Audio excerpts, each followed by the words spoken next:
जो मैं आपको बताने वाला हूँ ये बहुत ही इंपॉर्टेंट चीज है। आपने जो कुछ भी बनाया अभी तक HTML कोडिंग में, CSS में, जावास्क्रिप्ट में मर्ज करके आपने जो फाइल बनाई और वो क्रोम ब्राउजर में या कोई भी ब्राउजर में आपने रन किया, आपने बहुत अच्छे एप्लीकेशंस बनाए, आपने बहुत अच्छे गेम्स बनाए, इंटरेक्टिव गेम्स बनाए और इसको रन किया। अब इसको बारी है APK फाइल में कन्वर्ट करने की। मतलब ऐसा फाइल जो इंस्टॉलेबल हो। जैसे मतलब आप कोई प्ले स्टोर में से कोई फाइल डाउनलोड करते हैं, कोई सॉफ्टवेयर डाउनलोड करते हैं, तो वो हमको APK फाइल में देता है। Application, APK stand for application file. तो ये एप्लीकेशन मतलब एक सॉफ्टवेयर छोटा सा। तो हम क्या करेंगे, हमारा जो HTML कोडिंग है उसको एक सॉफ्टवेयर में कन्वर्ट करके APK फाइल बना के हम जिसको भी वो APK फाइल व्हाट्सएप के थ्रू भेजेंगे, वो उसके मोबाइल में वो APK फाइल इंस्टॉल करके रन करके उसका एक वो सॉफ्टवेयर ही वो बना के उसको रन कर सकता है, उसको यूज कर सकता है एज अ सॉफ्टवेयर। जैसे हम व्हाट्सएप इंस्टॉल करते हैं, हम फेसबुक इंस्टॉल करते हैं, हम इंस्टाग्राम इंस्टॉल करते हैं, कोई भी छोटा मोटा गेम इंस्टॉल करते हैं, we install it through APK and उसका आइकॉन आ जाता है आपके डेस्कटॉप में, आपके मोबाइल के स्क्रीन में, मेन जो स्क्रीन होता है वहां पर होम स्क्रीन में, और वो आइकॉन पे टैप करने के बाद वो सॉफ्टवेयर चलता है। तो इसी तरीके से हमने जो कुछ भी बनाया है, मेरे पास कुछ इधर ऑप्शन है, मेरा सोलोबैन अबाकस है, कैलकुलेटर है, देन स्नेक है, टिक टैक टो है, ये सारी चीजें जो है हम इसको APK में कन्वर्ट करेंगे। लेकिन उससे पहले मैं आपको जो आपके क्वेश्चन थे वो क्लियर करता चलूं। जैसे कमांड प्रॉम्प्ट में जाके हमने TXT फाइल को HTML में कन्वर्ट किया था। तो मैं आपको फिर से बेसिक से बता रहा हूँ कि जो भी फाइल हम बनाते हैं वो फाइल को एक एक्सटेंशन होता है। वो एक्सटेंशन जो है वो कोई ना कोई एक नाम होता है। जैसे हमारा वर्ड का फाइल होता है, उसका एक्सटेंशन होता है .doc या .docx, DOC stands for document file. Then Excel की फाइल होती है, उसका एक्सटेंशन होता है XLS। देन पावरपॉइंट की फाइल होती है, उसका एक्सटेंशन होता है PPT। पेंट की फाइल होती है, उसका एक्सटेंशन होता है BMP, bitmap image file, bitmap image file. फिर उसके बाद जो हमारा नॉर्मल इमेज होता है उसका एक्सटेंशन होता है PNG या JPG। PNG stands for portable network graphics, JPG। Okay, तो इस तरीके से हर एक फाइल का एक एक्सटेंशन होता है। वैसे ही जो नोटपैड है, वर्डपैड है, ये फाइल का एक्सटेंशन होता है .txt। और हमको ये TXT फॉर्मेट में हमारा कोड पेस्ट करके या हमारा HTML, CSS, जावास्क्रिप्ट कोड लिख करके हमको वो फाइल का एक्सटेंशन बदलना पड़ता है। बदलते क्यों है? क्योंकि हमको वो फाइल रन करनी है क्रोम ब्राउजर में। क्रोम ब्राउजर क्या किसको खोलता है? HTML पेजेस को खोलता है। हाइपर टेक्स्ट मार्कअप लैंग्वेज का जो फाइल होता है उसको खोलता है। तो हम क्या करेंगे, वो टेक्स्ट फाइल को HTML क्रोम ब्राउजर में या कोई भी ब्राउजर में खुलना चाहिए, वैसा बनाने के लिए हम उसको HTML में खोलते हैं। HTML में चेंज करते हैं उसका नाम को, उसके एक्सटेंशन को। सॉरी, नाम भी चेंज कर सकते हैं अगर आप चाहें तो, नहीं करना चाहें तो खाली एक्सटेंशन आप चेंज कर दीजिए। तो उसके लिए हमको सहारा लेना पड़ता है DOS कमांड का। DOS कमांड एक ऐसा कमांड है जिसमें आपको फाइल के नाम के साथ उसका एक्सटेंशन भी दिखाई देता है, जबकि माइक्रोसॉफ्ट विंडोज में हमको फाइल का नाम ही दिखाई देगा। मैं अपना स्क्रीन शेयर कर रहा हूँ आपके रेफरेंस के लिए।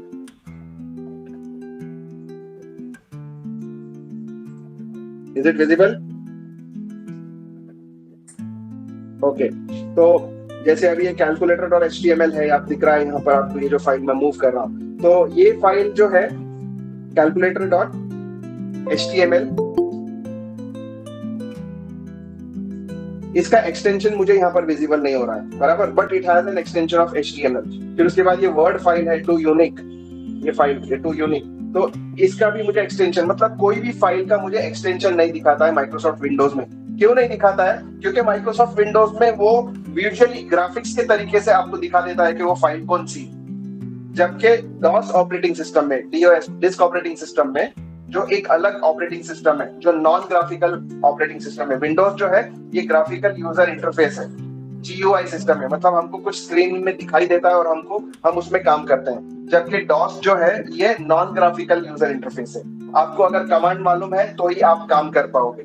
अगर आपको कमांड मालूम है तो स्क्रीन में तो कुछ दिख नहीं रहा है कि भाई डेस्कटॉप में कौन से फाइल पड़े और वो फाइल किसमें खुलने वाले हैं। तो मुझे यहाँ पर देखने के बाद पता चल जाता है कि ये W वर्ड का सिंबल दिया है, तो मतलब ये वर्ड में खुलने वाला फाइल है। एक्सेल का सिंबल दिया है तो एक्सेल में खुलने वाला फाइल है, करेक्ट। तो ये मुझे विजुअली देख के पता चल जाता है, विजुअली देख के पता चल जाता है। इसके लिए यहाँ पर एक्सटेंशन हाइड किया जाता है। विंडोज में, क्योंकि विजुअली आपको ऐसे भी पता चल रहा है। डॉस में ऐसा नहीं है। जब मैं डॉस चालू करता हूँ कमांड cmd लिख के, ये मेरा डॉस स्क्रीन है। ठीक है, सबसे पहले मैं डेस्कटॉप के अंदर चला जाऊंगा। cd stand for change directory, change directory to desktop. मतलब जैसे मैं फोल्डर पे डबल क्लिक करके अंदर जाता हूँ, यहाँ पर मुझे विंडोज चालू करने के बाद फोल्डर पे डबल क्लिक करके अंदर जाने की जरूरत नहीं है, क्योंकि विंडोज इनिशियली दिखाता ही डेस्कटॉप है। तो आपके डेस्कटॉप में जो भी रखा हुआ है वहां पे दिख जाता है आपको आइकॉन्स, बराबर। तो यहाँ पर वैसा नहीं, आपको डेस्कटॉप का फोल्डर खोलना पड़ेगा। खोलने के लिए कमांड है cd डेस्कटॉप। तो यहाँ पर मैं डेस्कटॉप, देखो ब्रैकेट के अंदर ले लिया उसने डेस्कटॉप को, करेक्ट। तो मैं डेस्कटॉप का फोल्डर खोल दिया अभी, लेकिन खोलने के बावजूद मुझे यहाँ पे फाइल्स दिख रहा है क्या? नहीं दिख रहा है। तो क्यों नहीं दिख रहा है? क्योंकि ये GUI सिस्टम नहीं है, ग्राफिकल यूजर इंटरफेस नहीं है। अब मैं यहाँ पर जब dir लिखता हूँ तो यहाँ पर मुझे ये जितने भी फाइल्स है मेरे डेस्कटॉप में सारा लिस्ट ये स्क्रॉल करता है। लेकिन अब प्रॉब्लम ये है कि लिस्ट तो एकदम फटाक से स्क्रॉल हो गया। मुझे ऊपर गई हुई फाइल उसको भी डिटेल्स देखना था, वो मुझे नहीं दिखाई दिया। तो ऐसे में मैं क्या करूंगा, कमांड को थोड़ा एक एक्सटेंशन है मेरे पास dir/p पेज वाइज, मतलब ये हर पेज में पॉज करेगा और मैं जब एंटर या कोई की दबाऊंगा तो हर एक पेज मुझे दिखाएगा। ठीक है, और यहाँ पर मुझे पहले कॉलम में दिखाई दे रहा है कि वो फाइल कब बनी है, कितने बजे बनी है। वो dir का मतलब है फोल्डर है, वो डायरेक्टरी है। और डायरेक्ट यहाँ पर आप अगर नोट करोगे यहाँ पर, तो यहाँ पे देखो जिप फाइल है, यहाँ पे docx है, टू यूनिक। जो मेरा डेस्कटॉप के ऊपर मैंने बताया था ये फाइल आपको टू यूनिक, ये वर्ड की फाइल है और इसका एक्सटेंशन यहाँ पे दिख रहा है मेरे को docx। तो डॉस में एक्सटेंशन दिखाना इसके लिए मैंडेटरी है, क्योंकि हमको नहीं तो पता नहीं चलेगा कि फाइल कौन सी है, किसमें खुलती है। ओके, ठीक है, चलो अब मैं इसको और एक की दबाता हूँ, हो गया ये। एक कमांड और है मेरा एक्सटेंशन, मैंने /p लिया था, /w भी लेता हूँ। विड्थ वाइज मतलब इसमें अभी डिटेल्स नहीं दिखाएगा मुझे कि कब बनी फाइल, कितने बजे बनी, लेकिन फाइल का नाम दिखाएगा या फोल्डर का नाम दिखाएगा। ओके, तो यहाँ पर मैं एंटर दबाता हूँ। मैंने विड्थ वाइज भी एडजस्ट किया उसको। विड्थ वाइज मतलब मुझे सिर्फ फाइल के नाम बता, मुझे सिर्फ फाइल के नाम बता, बाकी डिटेल्स मुझे जरूरत नहीं है। और बाकी विड्थ में साइड में दूसरे फाइल्स के नाम बताना, मतलब कॉलम वाइज बता देना है, तो जगह बचता है इसमें। और /p लिया मतलब पेज वाइज। ठीक है, तो अभी यहाँ पर मैं क्या करूंगा, डेस्कटॉप के फोल्डर के अंदर हूं मैं। अभी यहाँ पर मुझे मेरा फाइल का नाम मालूम है, तो मैं यहाँ पे कमांड लिखूंगा रीनेम, REN, रीनेम। नाम क्या है मेरे फाइल का, जिसको मुझे रीनेम करना है वो फाइल का नाम मैं यहाँ पे लिखूंगा। फॉर एग्जाम्पल यहाँ पे अभी कैलकुलेटर है, इसको वापस txt बना देंगे यहाँ पर, रीनेम कैलकुलेटर डॉट, अभी उसका एक्सटेंशन है HTML, इसीलिए उसको विंडोज के डेस्कटॉप में क्रोम का सिंबल दे रहा है। स्पेस देके calculator dot txt, done. Prompt मेरा वापस आ गया, बराबर। अभी इसको मैं एग्जिट लिख के डॉस कमांड से बाहर निकल जाऊंगा। देखो यहाँ पर उसका एक्सटेंशन चेंज हो गया।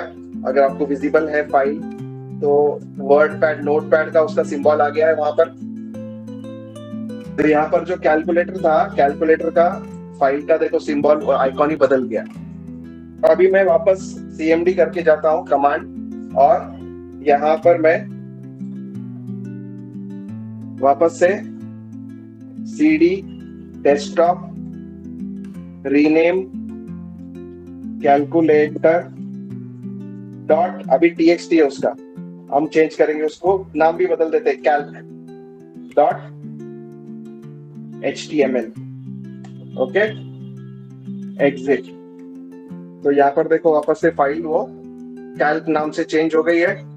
कैलकुलेटर की जगह पर कैल्क, और एक्सटेंशन मैंने html कर दिया इंस्टेड ऑफ txt ब्राउजर में। ये हमारा लास्ट टॉपिक है, ChatGPT का कस्टमाइजेशन। तो इसके लिए मुझे ChatGPT ओपन करना है और कंट्रोल बटन प्रेस करके / प्रेस करना है। तो आपको एक छोटा सा कीबोर्ड शॉर्टकट यहाँ पे मिलेगा। तो यहाँ पर आपको ओपन न्यू चैट दिया है, उसके लिए Ctrl+Shift+O, ठीक है ना। फोकस चैट इनपुट के लिए Shift+Escape, copy last code block के लिए Ctrl+Shift और सेमीकोलन, सेट कस्टम इंस्ट्रक्शंस के लिए Ctrl+Shift लाइन, और टॉगल साइड बार के लिए control shift S, delete chat के लिए control shift backspace, show shortcut के लिए कंट्रोल फॉरवर्ड स्लैश। अगर प्रेस किया तो वापस वो चला जाएगा। ओके, तो यहाँ पर मैंने जब आपको ये बताया, ये कुछ शॉर्टकट कीज है आपके चैट जीपीटी में यूज करने के लिए, कंट्रोल फॉरवर्ड स्लैश से ये आता है। और यहाँ पर एक आप दिखाई देगा आपको सेट कस्टम इंस्ट्रक्शंस। आप चैट जीपीटी को अपने हिसाब से कस्टमाइज कर सकते हो। यहाँ पर जो मैंने बोला कंट्रोल शिफ्ट, एक्चुअली ये आई है, कंट्रोल शिफ्ट आई, तो मैं कंट्रोल शिफ्ट आई दबाऊंगा कीबोर्ड में, ये रहा। Customize your interaction with ChatGPT by providing specific details and guidelines for your chat. Whenever you edit your custom instructions, they'll take effect in all new chats you create. Existing chat won't be updated. Okay? तो यहाँ पर ये कुछ इसने customization का window खोला है। What should ChatGPT call you? Correct? ये यहाँ पर मैंने शुरुआत में ChatGPT सिखाते वक्त आपको बताया था कि अपने बारे में ज्यादा इंफॉर्मेशन नहीं देना है, लेकिन जो बेसिक चीजें हैं जैसे हमारा नाम है वो दे सकते हैं, एटीएम पिन नहीं देना है, मतलब डूज एंड डोंट्स मैंने आपको क्लियर किया। तो सपोज चैट जीपीटी मुझे बुलाना चाहिए ये नाम से, व्हाट डू यू डू, आप क्या हो, करेक्ट। सो मैं यहाँ पर लिख देता हूं managing director of contact info system LLP। इससे क्या होगा, जो भी आप लेटर कंपोज कर रहे हो, जो भी आप कोड कर रहे हो, तो उसमें जब आपके बारे में बात करना या नीचे योर फेथफुली, योर सिंसियरली, वहां पे टाइप योर नेम करके ब्रैकेट में आता है, राइट। वहां पे क्या करेगा, ये सीधा आपका नाम लगा देगा, आपको एज अ मैनेजिंग डायरेक्टर, नीचे कॉन्टैक्ट इन्फो सिस्टम LLP, ऐसा करके वो दे देगा। So what trait should chat GPT have, यहाँ पे अगर मुझे नहीं समझता है, I can go for the information info. You can tell ChatGPT to do things like use a formal, professional tone, be casual and chatty. मैंने आपको बोला था कि ChatGPT को हम एक रोल असाइन कर देते हैं, वो रोल हमको यहाँ पे असाइन करना है। Be my teacher। फिर से स्क्रीन शेयरिंग का प्रॉब्लम है? Yes sir. Yes sir, yes. देखो अभी आया है वापस। Okay, so be my teacher, और यहाँ पे chatty, straight shooting, encouraging, okay, traditional, forward thinking, poetic, थोड़ा शायराना मिजाज रखना है। तो ये सारी चीजें आप उसको use a poetic lyrical tone. Anything else chat GPT should know about you, और कुछ आप अपने बारे में बताना चाहते हो तो आप यहाँ पर लिख सकते हो। और एडवांस में आप चैट जीपीटी की कैपेबिलिटीज आप यहाँ पे ऑन ऑफ कर सकते हो, जैसे वेब सर्च है, कोड है, कैनवा है और एडवांस वॉइस है। Okay, enable for new chats, तो यहाँ पे ऑन ऑफ कर सकते हो आप नए चैट के लिए। ये सेटिंग जो भी की है आपने, फॉर एग्जांपल अभी मैं इसको सेव कर देता हूँ, तो अभी जो मेरे को ये रिस्पॉन्स देगा, मैंने जो इसका सेटिंग करके रखा हूँ वो उस तरीके से देगा। जैसे मैंने अभी as a teacher and in a lyrical format दिया, तो ये उस तरीके से मुझे मेरे जो सेंटेंस है लिरिकल टाइप में कंपोज करेगा। अंडरस्टूड? तो this came through control shift I. और इसको अगर मुझे डिसेबल करना है, नॉर्मल जैसे बिहेव करता है चैट जीपीटी, कॉमन बिहेवियर, तो मैं इसको यहाँ से ऑफ कर दूंगा और सेव कर दूंगा। करना क्या है, कंट्रोल शिफ्ट आई दबा के यहाँ से ऑन ऑफ करना है। ओके, जो मैंने अभी आपको बताया है उसका डेमोन्स्ट्रेशन करने के लिए मैं थोड़ा सा टाइम दे रहा हूँ आपको। जो हमको सेटिंग करना है, चैट जीपीटी को सेट करना है कि हमारे हिसाब से उसको कस्टमाइज करना है, तो उसके लिए हम चैट जीपीटी से ही सवाल पूछ सकते हैं कि tell me some traits about yourself करके। तो यहाँ पर मैं लिखूंगा chat GPT traits.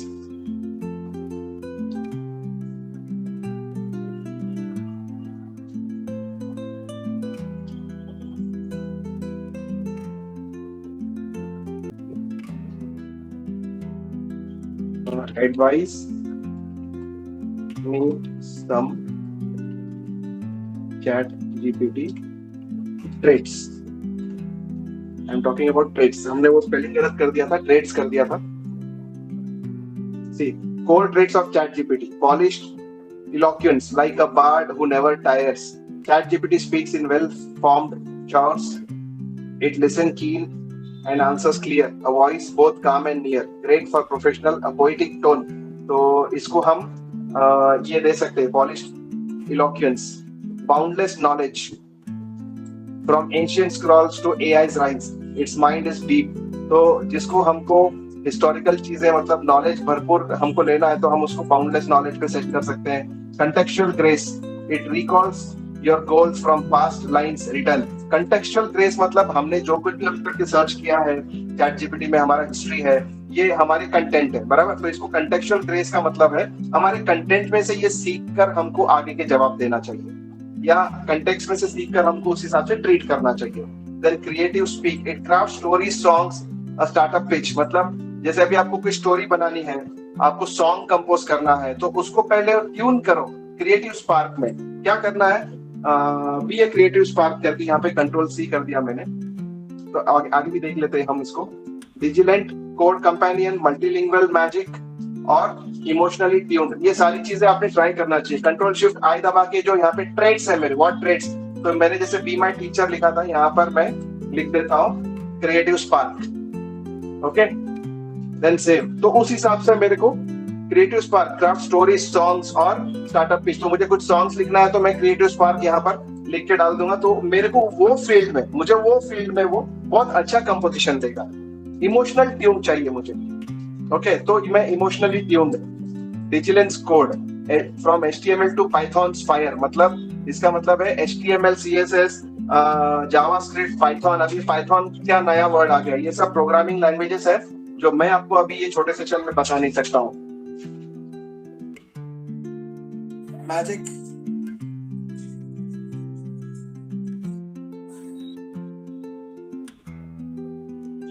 Multilingual magic, अगर हमको एक से ज्यादा लैंग्वेज में काम करना है तो यहाँ पर मैं मल्टीलिंगुअल मैजिक भी उसको, और एक से ज्यादा ट्रेट हम दे सकते हैं उसको, जैसे मैंने वो लिया और उसके बाद यहाँ पे कंट्रोल शिफ्ट आई दबा के यहाँ पर कॉमा देके यहाँ पे पेस्ट कर दिया, तो creative spark with multilingual magic, okay.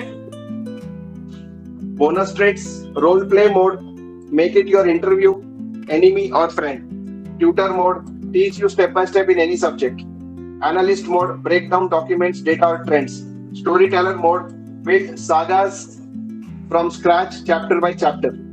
तो इस तरीके से चैट जीपीटी को हम एक रोल असाइन कर सकते हैं, एक से ज्यादा रोल, और उसके कंटेक्स्ट हम असाइन कर सकते हैं कि वो हमारे लिए किस फील्ड में अच्छे से काम करना चाहिए। So this is the thing, so here we end the chat GPT matter, okay fine. तो अभी हम चैट जीपीटी को क्लोज करते हैं, ओके। तो आपका 14th सेशन में जो था डॉस का कमांड क्लियर हुआ है, एक्सटेंशन चेंज करने का, और चैट जीपीटी को हमने कंक्लूड किया है डे फ्रॉम डे 2 से। डे 1 से, तो डे 1 में तो एआई देखा था हमने, डे 2 से लेके तो डे 14 तक के आपका चैट जीपीटी में बहुत सारी चीजें आपने सीखी, and this is the end of learning chat GPT.